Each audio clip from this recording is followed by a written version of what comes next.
चरित्रों को पढ़ो तो अपनी भक्ति का जो भाव है वो बहुत ही लघु और सारहीन लगता है कि हमारे में कहाँ भजन है, वो कहाँ है वो निष्ठा हमारे अंदर। प्राणों को पुष्प की तरह न्यौछावर कर दिया अपने धर्म पालन के लिए, अपनी उपासना के लिए, अपनी निष्ठा के लिए प्राणों की आहुति दे दी और आह नहीं किया और जय ही मनाया, आपकी जय हो। हे प्रभु, आपका ये जो विधान है ये मुझे परम मंगल सुखदायी है। मतलब दिमाग कहाँ नहीं करता। जब महापुरुषों के चरित्रों का अवगाहन करो तो रोने की सिवा और कोई रास्ता नहीं दिखाई देता। हो ऐसे महान कष्टों को गले लगाकर मुस्कुराते हुए प्राणों की आहुतियां दे दी केवल धर्म के लिए। इतिहास भरा हुआ है ऐसे महापुरुषों से। हम उपासना के मार्ग में चलते हैं, थोड़ा भी कष्ट नहीं सह सकते। प्राकृतिक दैवी आपदा इनकी बात नहीं कर रहा, केवल इंद्रियों की विलासता। रसेंद्री अच्छे अच्छे पदार्थ पाना चाहती, जनेन्द्री शरीर भोग करना चाहती, श्रवणेन्द्री मनोरंजन सुनना चाहती, एक एक इंद्री प्रकृति के सुखों को भोगना चाहती, जहां नाम मात्र केवल है, सुख नहीं है। लाख प्रवचन करे, लाख प्रवचन सुने, इंद्रियां और मन अपनी ही दशा में रहती। सोचो उन महापुरुषों को जिन्होंने, ये तो बहुत छोटी बात है सहना, भीषण यातनाएं दी गई उनके शरीर में कि आप अपने धर्म को छोड़ दीजिए, यातनाओं को हंसते हुए स्वीकार कर लिया। चित्त व्यथित हो जाता है कि प्रभु आपका विधान केवल महापुरुष ही सह सकते हैं, वही समझ सकते हैं, नहीं तो प्रश्नवाचक चिन्ह खड़ा हो जाएगा। आप कहां थे जब ऐसा हो रहा था? तो आप कहां थे? आपका व्रत है, करो सदा तिल के रखवारी, महिमा सुनी है, सीम की चाप सके को ताशु, बड़ रखवार रमापति। फिर ऐसा, पर वो प्रश्नवाचक चिन्ह शरणागति अधूरी कच्ची होने के कारण होती है। उन महापुरुषों का अपना अस्तित्व ही नहीं रह जाता है, केवल स्वयं भगवान ही बैठे होते हैं। तब ये स्थिति, उपासक सुख दुख को ना देखे, इष्ट देव को देखे, अनुकूलता प्रतिकूलता को ना देखे, अपने धर्म को देखे, अपनी उपासना को देखे, तभी वो आगे बढ़ सकता है। सच्ची कहते हैं, हृदय रो पड़ता है इन महापुरुषों की निष्ठाएं देख करके। वाह, कैसी धर्म निष्ठा है। देह प्राण ते प्रिय कछु नहीं, किसी का भी हो, देह और प्राण बहुत प्रिय है। लेकिन इन महापुरुषों ने, गुरुजनों ने देह प्राण की किंचन मात्र परवाह नहीं की धर्म के लिए। हम छोटी सी वस्तु भोजन, छोटे से इंद्रियों के भोगों के लिए अपने धर्म का त्याग कर देते हैं। महापुरुषों ने अपने प्राणों का त्याग कर दिया, लेकिन धर्म नहीं त्यागा। ये जब तक निष्ठा नहीं आती तब तक हम अपने आराध्य देव के प्रताप, महिमा और उनके प्यार को नहीं समझ सकते। अनुकूलता को, सुख को, सम्मान को तो कोई भी कृपा मान के स्वीकार ही करेगा, लेकिन प्रतिकूलता को, अपमान को, दंड को, तिरस्कार को जो कृपा मान करके सहता है, उसे महाभागवत कहते हैं, उसे महापुरुष कहते हैं, उसे भक्त कहते हैं। क्योंकि ऐसे महापुरुषों के हृदय में स्वयं सच्चिदानंद भगवान विराजमान रहते हैं। श्रीपाद प्रबोधानंद जी महाराज कह रहे हैं, हा काम क्रोध लोभाद्यति बल बहल व्याल संकीर्ण में तत् संसारण्य में तद्दस दिशि विशर दुख दावा नलौघम किम कुर्मः कुत्र यामो हरि हरि शरणं स्वस्य पश्यामि नान्यत् श्री वृंदारण्य धन्य स्तुत निज कृपया रक्षमां त्वामुपेतम। हे वृंदारण्य, हे हरि, हे प्रियाजो, ये संसार बड़ी आग की ज्वाला है। आपको इसलिए नहीं दिखाई दे रहा, आपका चश्मा ठीक नहीं है, नेत्र ठीक नहीं। नाम जप कीजिए, निरंतर नाम जप कीजिए, फिर देखिए कैसा लगता है आपको ये संसार। एक अजीब स्थिति आती है, एक अलौकिक स्थिति आ जाती है, कुछ अच्छा नहीं लगता। मिलना, बात करना, कोई भोग भोगना, कोई ऐश्वर्य, कोई पदवी, कुछ नहीं। एक ऐसी आग जलती है सच्चिदानंद की, ये सब झूठा आकर्षण क्षण में नष्ट हो जाता है। अभी हमारी मलिन दृष्टि है तो हमको संसार प्यारा लगता है, असत प्यारा लगता है। संसार में तक दसों दिशाओं में इस संसार में कहीं सुख नहीं है। दुखालयम अशाश्वतम, भगवान कह रहे हैं, महापुरुष कह रहे हैं, हमें सुख दिखाई दे रहा है। हमारी बुद्धि पतित हो चुकी है, मलिन हो चुकी है। ये दावानल संसार, जंगल में जो आग लगती है उससे दावानल कहते हैं, ये भड़क रही है, मैं भी उसकी लपेटों में आ रहा हूं। श्रीपाद कह रहे हैं, क्या कर सकता हूं? असमर्थ हूं। ये हृदय की बात है। हा वृंदारण्य, काम क्रोध लोभाद्यति बल बहल व्याल संकीर्ण में तत्। ये काम क्रोध लोभ आदि अनेक बलवान सर्प हैं जो अपनी कुंडली में फंसा करके डस लेते हैं और उनका विष चढ़ जाता है। कुछ तो ऐसे हैं लील ही जाते हैं, अजगर आदि। तो लील जाने का मतलब पूरा जीवन निकल गया काम चेष्टा करते हुए, समझ ही नहीं पाए। पूरा जीवन निकल गया लोभ धन की प्राप्ति के लिए, समझ ही नहीं पाए। पहले एक प्रश्नकर्ता कह रहे थे कि संसार में सुखी वही जिसके पास बहुत धन है, समृद्धशाली ही सुखी है। नहीं नहीं, सुखी वही है जिसने भगवान नाम का निरंतर स्मरण प्रारंभ कर दिया। वो सुखी, वो बेचारा। तुम्हें लगता है वो सुखी, बेचारा है। थोड़ी देर अगर उसके मन में अपने मन को मिला के देखो तो पता चलेगा उसका मन कितना जल रहा है, कितना दुखी है, कितना वासनाओं से गंदा हो चुका है। और शरीर छूटेगा तो बैंक बैलेंस यही रहेगा, वो गंदगी ढो के अगले जन्म में भोगेगा जाके। हाँ, माने ये असमर्थता का सूचक है।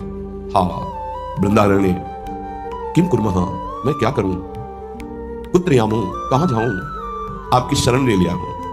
ये काम क्रोध लोभ आदि हिंसक पशुओं की तरह हम पर टूट पड़े हैं। या ब्याल वहल ब्याल संकीर्ण में तत्, इन्होंने हमें फंसा लिया है।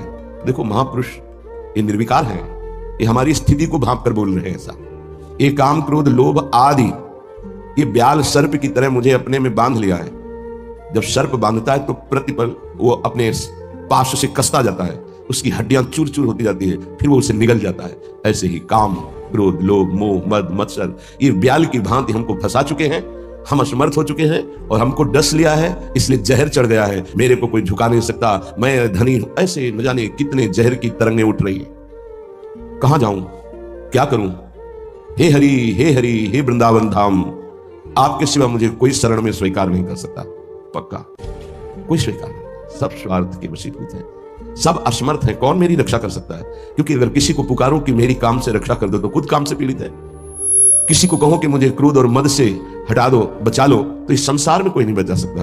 दो ही हैं बचाने वाले, हरि या हरि के प्रेमीजन, दूसरा कोई नहीं। तुम तुम्हार सेवक असुरारी, स्वार्थ रहित जग जुग उपकारी। जुग माने दो।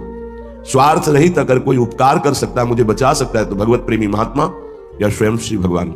इसलिए हा हरि यामो हरि हरि शरणम स्वस्य पश्यामि नान्यत्। मैं देख रहा हूं कि मुझे कोई स्वीकार नहीं कर सकता। अच्छे सद्गुण और स्वार्थ की पूर्ति होती हो तो सब हाथ मिला लेंगे, लेकिन जब दुर्गुण अपने ऊपर शासन कर रहा हो और किसी की स्वार्थ की पूर्ति हमसे ना हो तो हमसे कोई बात नहीं करेगा, कोई नहीं बात करेगा। किसी से हम बात करना चाहें तो घृणा और त्याज्य भाव से देखेगा, गंदा आदमी, क्या है इसके पास। लेकिन ऐसे को भी अगर कोई गले लगाता है तो दो, एक भगवत प्रेमी महात्मा और एक भगवान, दूसरा कोई नहीं। भगवत प्रेमी महात्मा और भगवान कहने को दो हैं, वो एक ही है। या तो हित तो कीजिए कमल नयन सो, जा हित आगे सब हित लागे फीको, कह हित कीजिए साधु संगति दो, जो कलमश जाए सब जी को। दो की ही बात स्वामी हरिदास जी महाराज ने भी की है। या तो कमल नयन बांके बिहारी से अपनापन कर लो, हित कर लो, प्रीति कर लो, वो स्वीकार कर लेंगे, आप कैसे भी हो वो गले लगा लेंगे। और या साधु संगति सो, वो भगवान और भगवान के जनों में अभेद है, तस्मित् जने भेदा भावात्, वो वही हो जाता है उनके चिंतन के प्रभाव से। तो जैसा स्वामी का स्वभाव वैसा सेवक का स्वभाव, जैसा स्वामी का प्रभाव वैसा सेवक का प्रभाव हो जाता है। हरि और हरि प्रेमी संत जन ये दो ही हैं जो शरण में स्वीकार करके महापापी को भी परम पद में आरूढ़ कर देते हैं। इसलिए हे वृंदावन धाम, आपसे प्रार्थना करता हूं, आप मुझे स्वीकार कर लीजिए और भगवत प्रेमी महात्माओं का संग दीजिए। धन्य है वो, प्रशंसनीय है जिन्होंने आपकी कृपा प्राप्त कर ली है। वृंदावन की कृपा रसिक संग सुखकारी, पक्का समझना। श्रीधाम वृंदावन श्री लाडली जी की कृपा से आना होता है और धाम की कृपा से भगवत प्रेमी महात्मा का संग मिलता है। ये धाम के शरणागत जितने प्रेमी जन हैं, धाम कृपा न करे तो पास से निकल जाएंगे, आप जान भी नहीं पाओगे। जब धाम कृपा करता है तो प्रकाशित कर देता है, जिसका कल्याण करवाना होता है उसके सामने उसका वैभव, उसका प्रभाव, जिससे उसकी श्रद्धा और विश्वास दृढ़ होकर उनके चरणों में समर्पित हो जाए। जब किसी महापुरुष का आश्रय दृढ़ हो जाता है तो फिर एक काम क्रोध लोभ मोह मद मत्सर थर्राने लगते हैं। इनकी सामर्थ्य नहीं होती। ये भगवत शरणागत पर तो परीक्षार्थ प्रभाव दिखा सकते हैं, लेकिन भगवत प्रेमी महात्मा की शरणागति जिसने स्वीकार की वहां परीक्षा भी नहीं, क्योंकि उनकी दृष्टि रहती है। हम तभी परास्त होते हैं जब उनकी अवहेलना कर देते हैं। महापुरुषों की अवहेलना ही काम क्रोध लोभ आदि को आक्रमण करने का अवसर देती है। यदि हम महापुरुषों के अधीन वृत्ति रखें तो काम क्रोध आदि की वृत्ति का प्रवेश भी नहीं हो सकता। बड़ी सामर्थ्य है भगवत प्रेमी महात्माओं के सानिध्य में, सच्ची बात मानो। क्योंकि अनंत महिमा युक्त प्रभु का नाम, प्रभु की चरणारविंद का आश्रय दृढ़ होता ही उन्हीं से है। भजन न होई संग बिनु भजन बिना नहीं प्रेम। ये जो प्रेम मूल यह नाम है, प्रेमी रसिक जपत यह नाम, प्रेम मगन निज बन विश्राम श्री हरिवंश जहां रहे। ये प्रेम का मूल नाम मिलता ही प्रेमी महाभागवतों से है, और उसका प्रभाव प्रेमी बना ही देता है, निर्विकार बना ही देता है। भला मृत्यु दंड जैसा सामने भय उपस्थित हो और फिर कोई नाम कीर्तन कर रहा हो, कैसे आश्चर्य की बात है कि शरीर को बड़ी पीड़ा पहुंचानी, बहुत प्रकार से प्रताड़ित करना, नाना प्रकार के दुख एक साथ उपस्थित हो जाए और वो गीत गा रहा हो, बड़ा मुश्किल। ये निष्ठा का प्रभाव होता है। नाम जिसके हृदय में गुरुदेव प्रदत्त नाम प्रकाश कर दिया। कल से शाम टाइम से बहुत हृदय व्यथित हुआ जब महापुरुषों के चरित्रों को अवगाहन हुआ। बार बार केवल रोना ही आ रहा था कि आप जैसी निष्ठाएं अगर किनका मिल जाए तो जीवन धन्य हो जाए। कल गुरुदेव तेग बहादुर सिंह जी महाराज का पावन चरित्र एकदम भाव में आया पढ़ रहे थे। कश्मीर के पंडितों को जब औरंगजेब ने हुक्म किया कि सब इस्लाम धर्म को स्वीकार करो नहीं तो कत्लेआम कर देंगे, और किया उसने बहुत कत्लेआम, समय दिया उसने। भागे वो लोग। उस समय महामहिम गुरु गादी पर तेग बहादुर सिंह विराजमान थे। उनकी चरण शरण में आए और कहा आप ही हमारे रक्षक हो, आप ही हमारी रक्षा कर सकते हो। उन्होंने कहा जाओ और बादशाह से कह दो, पूरा चरित्र तो बड़ा है, कि अगर तेग बहादुर सिंह को इस्लाम स्वीकार करवा दो तो हम बिना किसी शर्त के सब कश्मीरी पंडित आपकी आज्ञा का पालन करेंगे। एक को परास्त कर दो तो हम सब परास्त ही हम स्वीकार कर लेंगे। फौरन उसने, बहुत ही अन्य धर्मों की तरफ उसका नकारात्मक भाव था, उसने आदेश किया बंदी बना के तुरंत तेग बहादुर सिंह को दिल्ली में उपस्थित किया जाए। सैनिक गए। बल विक्रम गुरु गादी में प्रथम से चला रहा है। उनके पार्षद और उनकी सेना तेग बहादुर सिंह की स्पर्श नहीं करोगे। गुरु तेग बहादुर सिंह के सामने शर्त रखी कि बादशाह के सामने तुम चलते हो या तुम्हें बंदी बना के ले चले। उन्होंने कहा तुम चलो, हम सत्य पर चलने वाले हैं, हम स्वयं चल के आ जाएंगे, तुम्हें बंदी बनाने की जरूरत नहीं। बहुत ही नाम कीर्तन होते हुए, भगवत भक्ति का प्रचार करते हुए, खूब झूमते हुए पहुंचे। बादशाह ने तत्काल उनको काबू में किया। देखा अब वो तो अपने वैभव के साथ बंदी बना लिया और कहा हमारे धर्म को स्वीकार करो। तो उनका दुनिया में यदि एक ही धर्म चलाना होता तो भगवान ने अन्य धर्मों की स्थापना क्यों की? इसका मतलब है अपनी अपनी जगह अपने धर्म का पालन करना परम कर्तव्य है। तो तुम अपने धर्म में मुझे कैसे बदल सकते हो? तुम्हारी सामर्थ्य नहीं है। बड़ी कष्ट परिस्थिति प्रकट की उसने, बहुत ही क्रूर कर्मी।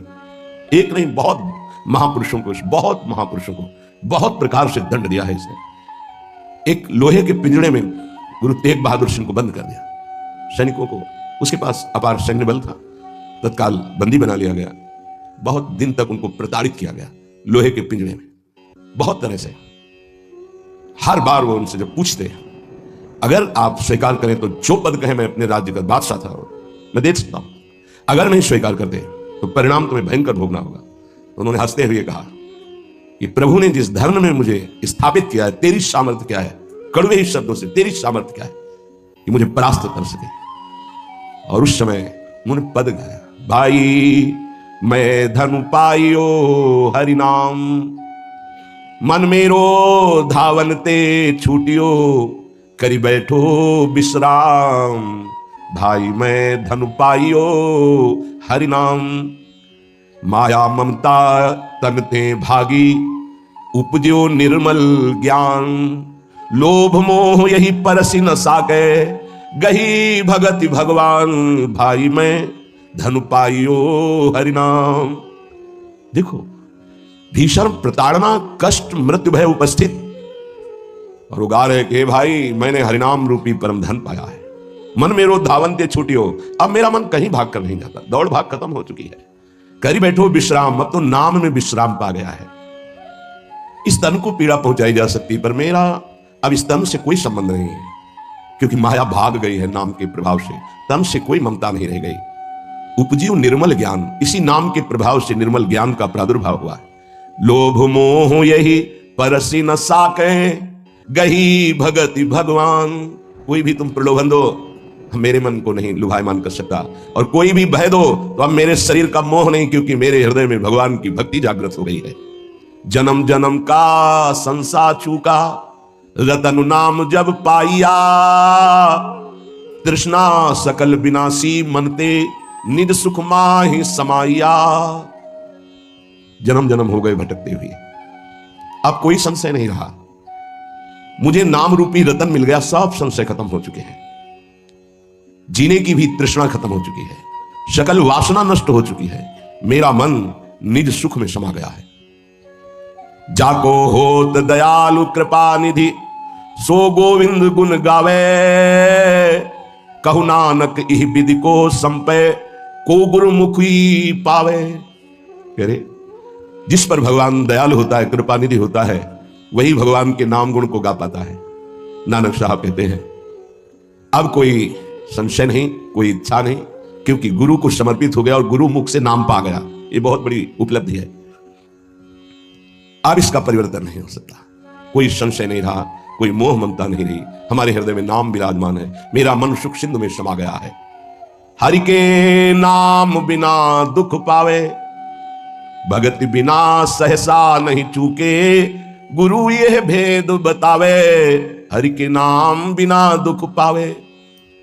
अगर गुरुदेव का आश्रय नहीं हुआ, गुरुमुख से नाम नहीं मिला, तो हृदय में भक्ति नहीं आएगी। भक्ति नहीं आई तो जीवन व्यर्थ चला जाएगा। जिसकी जिह्वा पे नाम नहीं है उसी को दुख व्यापता है, जिसकी जिह्वा पे नाम है उसको कभी दुख स्पर्श कर ही नहीं सकता। कहा भय तीरथ व्रत किए, नाम शरण नहीं आवे। जोग यज्ञ निफल तिहि मानो, जो प्रभु जस बिसरावे। क्या हुआ? आपने तीर्थ कर लिया, तपस्या कर लिया, दान कर लिया, लेकिन तुम नाम की शरण में नहीं हुए, नाम नहीं जप किया, भगवान के यश नहीं गाए, तो जोग यज्ञ तीर्थ याचन सब बेकार हो गया।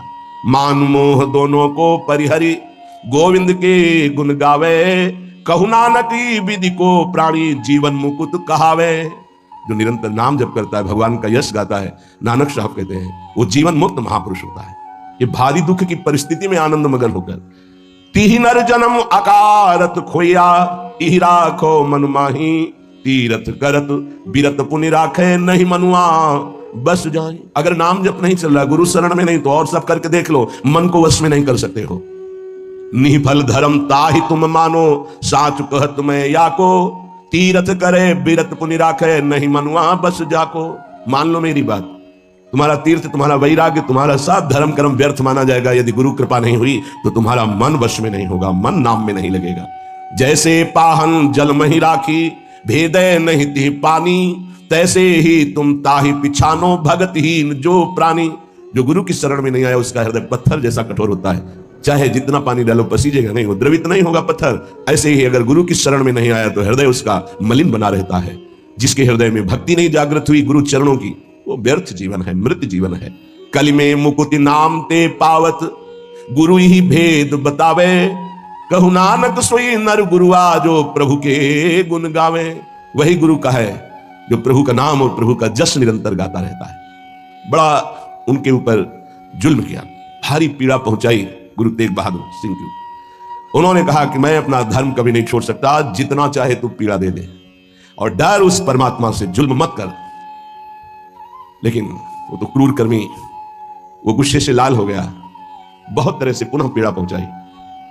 इसमें तो सारांश में बता, बहुत पीड़ा पहुंचाई, बहुत डराया, लेकिन वो पर्वत के समान अटल रहे। बस जो जीवन में है वो भगवान का नाम और भगवान का गुण है। लोहे के पिंजड़े में बहुत दिन तक बंद रखा, प्रताड़ना दी, कुछ भी खान पान नहीं। जब देख लिया हार गया कि किसी भी तरह टूटने वाले नहीं, तो संवत 1732 विक्रम का दिन था, मार्गशीर्ष महीना। उनको पिंजड़े से निकलवाया और कहा तुम्हारी इच्छा क्या है अंतिम। उन्होंने स्नान की इच्छा जागृत की और एक बट वृक्ष था उसके नीचे बैठे और गुरु साहब का ध्यान करते हुए, जपुजी नाम का उनके यहाँ, उसका पाठ किया और ध्यानस्थ हो गए। उसी समय सैयद आदम शाह नाम के उन्हीं के पार्षद ने, जो औरंगजेब था, गर्दन उतार दी। इन महापुरुषों ने, या और भी धर्मावलंबी महापुरुषों ने बहुत कष्ट सहे। सोचो जरा, अगर ऐसी थोड़ी सी भी बात प्रतिकूल हो जाती तो भगवान पे संशय कर लेते। जरा इन गुरु साहब महापुरुषों की बात जरा ध्यान देकर देखो। अपने धर्म को नहीं त्यागा, भयानक पीड़ा पाई, ऐसे चमड़ी सहित बाल नुचवा लिए गए, तप्त कड़ाहे पे बैठाल कर ऊपर से चलती हुई तप्त बालू डाली गई, कीले ठोक दी गई, घाव के घाव अंगों में कर दिए गए। कभी आह नहीं, अपने धर्म से नहीं टूटे, बीच से आला चौराहे पर खड़े होकर के चलवा दिया गया, आला चलवा दिया आराम आराम से, थोड़ा थोड़ा ऐसे रोक रोक करके, लेकिन शब्द है राम राम राम। जिस मार्ग में निकला गया है भगवत मार्ग, बहुत ही निष्ठापूर्वक इसका निर्वाह किया जाता है अपने धर्म का। उपासक इन महापुरुषों से, गुरुजनों से, आगे चलने वाले जो महतजन है, उनसे ही निष्ठा प्राप्त करता है। निष्ठा का स्वरूप क्या है? अनुकूलता, प्रणाम नमस्कार नहीं, भारी प्रतिकूलता और प्राणों को प्रतिपल कष्ट मिले तो भी जो ना टूटे उसे निष्ठा कहते हैं। बड़े बड़े महापुरुषों ने इस भागवती धर्म, महान धर्म को स्वीकार करके हर कष्ट सहा है। प्रहलाद जी क्या कष्ट नहीं दिया गया, कबीर साहब क्या कष्ट नहीं दिया गया इनको। गुरुजनों की जब इनकी प्रणाली पढ़ो तो होश उड़ जाते हैं कि एक एक महापुरुष को इतना कष्ट, और उनको कभी कष्ट महसूस नहीं हुआ, वो सदैव गरजते ही रहे। अब उनको जो दिखाई दिया वो दूसरों को नहीं दिखाई देगा। उनके मुख से यही निकला है, तेरा किया मीठा लगे। गजब, मतलब रोने के सिवा कोई भाव नहीं बन पाता, केवल रोना की। कितनी सामर्थ्य इन महापुरुषों में है कि ऐसी स्थिति में भी प्रभु से प्रश्न नहीं है, और सामर्थ्य इतनी कि भस्म कर सकते हैं। इतना भजन का तेज है, पर उन्होंने कभी कुछ नहीं प्रतिकूलता की, चुपचाप सह गए, प्राण त्याग दिए अपने धर्म, अपनी निष्ठा पर। अपने लोगों को इन महापुरुषों से एक प्रेरणा मिलती है कि काम, क्रोध, लोभ, मोह, मद, मत्सर, भूख, प्यास, सर्दी, गर्मी, मान, अपमान, दुनिया के जितने द्वंद्व हैं, ये सब एक साथ टूट पड़े तो भी हम अपनी निष्ठा नहीं छोड़ेंगे। उपासक देखो, अनुकूलता होती तो जय जय, प्रतिकूलता होती तो भाग पड़े। तुम कायर हो, भगवत मार्ग के शूरवीर थोड़ी हो। नाम जापक, धर्मनिष्ठ, उनकी जय जयकार की जाती है। आप अविनाशी भगवान के अंश हैं।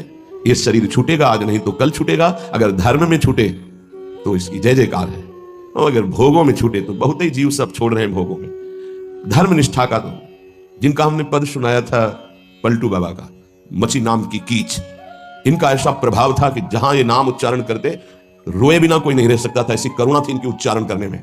पर इनसे भी द्वेष करते थे लोग, इतना द्वेष किए कि एक दिन ये रात्रि में कुटिया में सो रहे थे, इनकी कुटिया में चारों तरफ से आग लगा दी।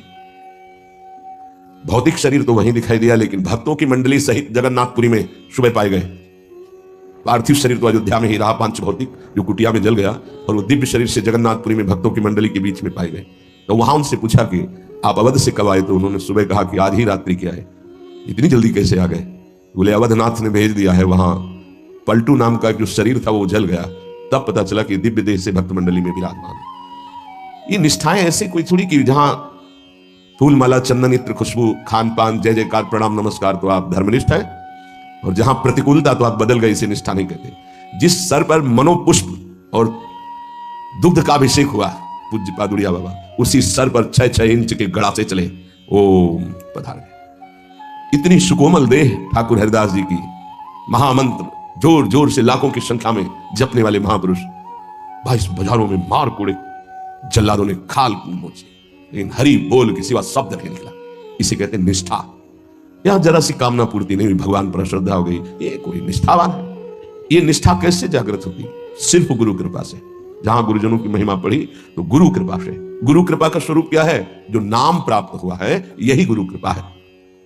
बड़े बड़े ब्रह्म ऋषियों ने, महापुरुषों ने एक ही बात कही है कि जिसकी विशेष कृपावती हरि की जागृत हुई हृदय में, उसकी नाम में श्रद्धा हो गई। बस ये बात पकड़नी है। ब्रह्म ऋषियों ने, महापुरुषों ने, बड़े बड़े गुरुजनों ने ये सार बात कही कि जिस पर हरि की विशेष कृपा वो नाम पकड़ लेता है। चाहे जो आप साधना करते हैं, यदि नाम जप नहीं करते हैं तो वो रंग नहीं आएगा जो नाम जप से आता है। नाम जप, नाम कीर्तन समस्त साधनाओं की पूर्ति है। जैसे योग है, यज्ञ है, तीर्थयाटन है, और भी स्वाध्याय, तपस्या, इनकी पूर्ति है नाम कीर्तन और नाम जप से। यदि नाम जप नहीं है जीवन में तो विश्वास कीजिए स्थिति आना बहुत कठिन है। प्रभु के मंगलमय नाम का श्रवण और कीर्तन, यन्नाम श्रुति मात्रेण पुमान भवति निर्मलः तस्य तीर्थ पदः किंवा दासा नाम अवशिष्यते। जिनका नाम यदि श्रवण करने को मिल जाए, गायन को मिल जाए, तो हृदय निष्पाप और निर्मल होकर भगवत प्राप्ति हो जाती है। फिर जिनके हृदय में भगवान का दासत्व जागृत हो चुका है और वो नाम स्वाद ले रहे हैं, उनकी महिमा का क्या वर्णन। यन्नाम ग्रहणं नखिलान श्रोत्रनात्मान मेव च सद्यः पुनाति किं भूयस् तस्य स्पृष्टः पदाहिते। जो प्रभु के नाम का उच्चारण करता है तो जितने श्रोता होते हैं सबके पापों का नाश करके उनके हृदय को पावन करता है। तो उस उपासक को कितना पुण्य प्राप्त होता है, कितनी कृपा प्राप्त होती है जब जोर से राधा नाम उच्चारण कर रहे, नाम कीर्तन कर रहे, जिन जिन के कान में जड़ चैतन्य के सबका मंगल कर रहा है, ऐसे उपासक के हृदय में प्रभु प्रकाशित हो जाते हैं। जब उनके चरण प्रकाशित हो गए तो फिर इस शरीर का कोई महत्व नहीं रहता। जैसे सांप केतुल से कोई मतलब नहीं रखता, ऐसे महापुरुषों ने शरीर से कोई मतलब नहीं रखा। इसीलिए उनके शरीर को इतनी पीड़ा दी गई, उनके शरीर को कष्ट पहुंचाया गया, पर आह नहीं निकली, क्योंकि शरीर में नहीं है, उनका मन प्रभु के सच्चिदानंद सुख में है। कलिम सभा जयंत्यार्या गुणज्ञाः सारभागिनः यत्र संकीर्तने नैव सर्वः स्वार्थोऽभिलभ्यते। इस युग में महान साधना है नाम, नाम का जप, नाम का कीर्तन। तुम्हारे सारे स्वार्थों की पूर्ति और परमार्थ की पूर्ति इसी से हो जाएगी। इसलिए जो चतुर शिरोमणि हैं वो इस युग के गुण को जानने वाले सारग्राही भारी प्रशंसा कलयुग की करते हैं कि जो बड़ी बड़ी 10-10 हजार वर्ष की साधना से लाभ नहीं मिलता वो कलयुग में नाम कीर्तन से मिल जाता है, नाम जप से मिल जाता है। दाहिने पैर के अंगूठे केवल खड़े होकर के, केवल दाहिने पैर का अंगूठा भूमि में इस पर दोनों हाथ उठाए हुए 10,000 वर्ष तक जब, तब कोई बात। यहां केवल नाम कीर्तन से, नाम जप से परम लाभ। नाम में बहुत बड़ी सामर्थ्य है, विश्वास करो और पकड़ लो नाम। ये जो नाम चर्चा होती है ना, ये सार बात तुम्हें सुनने को मिल रही है, इसे पकड़ लो, ऐसा मन में बैठा लो कि अगर नाम नहीं चल रहा तो आपकी बहुत बड़ी हानि हो रही है। ये बहुत परम ज्ञानी हनुमान जी महाराज कहते, कहा हनुमंत विपत्ति प्रभु सोई जो तो सुमिरन भजन न होई। परम रसिक शिरोमणि श्री सेवक जी महाराज कह रहे, हानि हरिवंश के नाम अंतर पड़े, लाभ हरिवंश उच्चरत बानी। उनकी जिह्वा बड़ी पावन हो गई है जिनकी जिह्वा में नाम चल रहा है। कोई भी, हमारे प्रभु के विविध नाम है, मुकुंद माधव गोविंद राम कृष्ण दामोदर हरि, जो भी जिनको प्रिय है, जो गुरुदेव ने दिया है। जैसे अपने वृंदावनवासी राधा उपासी तो राधा राधा राधा राधा राधा, किसी की नहीं सुनना, कुछ नहीं सुनना, क्या महिमा है हमको ज्यादा ध्यान नहीं देना, हमें ध्यान देना है जप में अपने आप महिमा प्रकाशित हो जाएगी। नाम का प्रभाव तब समझा जाए कि अब रंग ला रहा है जब नाम ऐसे हो जैसे हम पुकार रहे हो। राधा अंदर से निकले, आंखों से अश्रु निकले, रोमांच हो जाए, हृदय गदगद हो जाए, पूरा स्वर निकलना मुश्किल हो जाए, नाम निकलना, यह है इसका फल। एक भक्त ऐसे रस में डूबा हुआ है नाम के, तो एक दिव्य तेजमयी शक्ति सामने आती है। वो पूछता है, का तुम, कौन हो तुम? मुक्ति रूपागतास्मि भवती कस्माद अकस्मादि, श्री कृष्ण स्मरणेन देव भवतो दासी पदम प्रापिता, दूरे तिष्ठमनागनागसि कथम कुर्याम अनार्यम मयि, त्वदगंधान्निज नाम चंदन रसा लेपस्य लोपो भवेत्। कौन है तू? मैं मुक्ति हूं, मोक्ष पद, कैवल्य परम पद, तुम्हारी सेवा में उपस्थित हूं क्योंकि तुम निरंतर नाम जप करते हो। मुक्ति रूपागताश्मी भवती कस्माद कस्मादि, तो तुम बिना बुलाए आती हो क्या मुक्ति से? हां, तुम्हारे जैसे भक्तों के पास जो निरंतर नाम जप करते हैं, मैं उनकी दासी बनना चाहती हूं, मोक्ष पदवी। नहीं तो अकस्मात क्यों आ गई? मैंने चाहा नहीं। तुम जिन देवाधिदेव प्रभु का नाम जप कर रहे हो, श्री कृष्णचंद्र जी का, मैं उनके दासों को यह पद प्रदान करना चाहती हूं, मुझे कृपा करके स्वीकार कर लीजिए। ध्यान दीजिए, मोक्ष पदवी क्या करे? मुझे कृपा करके स्वीकार कर लीजिए, बड़ा उपकार होगा कि आप जो मुझे स्वीकार कर लेंगे। तो बोले, दूरे तिष्ठ मनागना गशी प्रथम कुर्याम अनार्यम मयि, ए दूर खड़ी रहे मोक्ष पदवी से, तू मेरी दृष्टि में नितांत अपराधी है। नहीं, मैं तो मुक्त करने वाली हूं, संसार से जीवन मुक्त अवस्था प्रदान करती हूं, मैं अपराधी कैसे हूं? तो सुन, जब मैं तुझे स्वीकार कर लूंगा तो मैं चरण सेवा नहीं कर पाऊंगा, मैं नाम जप नहीं कर पाऊंगा, तो तू मेरा नाश करने वाली कहलाएगी। तुम्हारी तो सुगंध मात्र भी मुझे पसंद नहीं, मुझे मुक्त नहीं होना, मुझे आसक्त होना है श्री कृष्ण चरण सेवा और उनका नाम जप, और तू मुझे श्री कृष्ण में लय कर देगी? नहीं चाहिए, मैं स्वीकार नहीं करता, मैं भगवत दास हूं, इससे बढ़कर तेरा पद नहीं है। तू भगवान का विस्मरण करा देगी, क्योंकि लय हो जाने पर सत्ता ही नहीं रहती। ये मेरा नाम छूट जाएगा जो जप रहा हूं, ये मेरी सेवा छूट जाएगी। मैं उपास्य देव में लीन होकर उपास्य देव नहीं बनना चाहता, मैं उपास्य देव की सेवा में और नाम जप करना चाहता हूं। इसलिए तू अनार्य है, मेरे सामने से हट जा, मैं तुझे स्वीकार नहीं करता। त्वद्गंधा निज नाम चंदन रसाले पश्चलोपो भवेत। तेरी गंध भी आ जाए तो भगवत प्रेम का लोप हो जाता है, इसलिए मुझे नहीं चाहिए।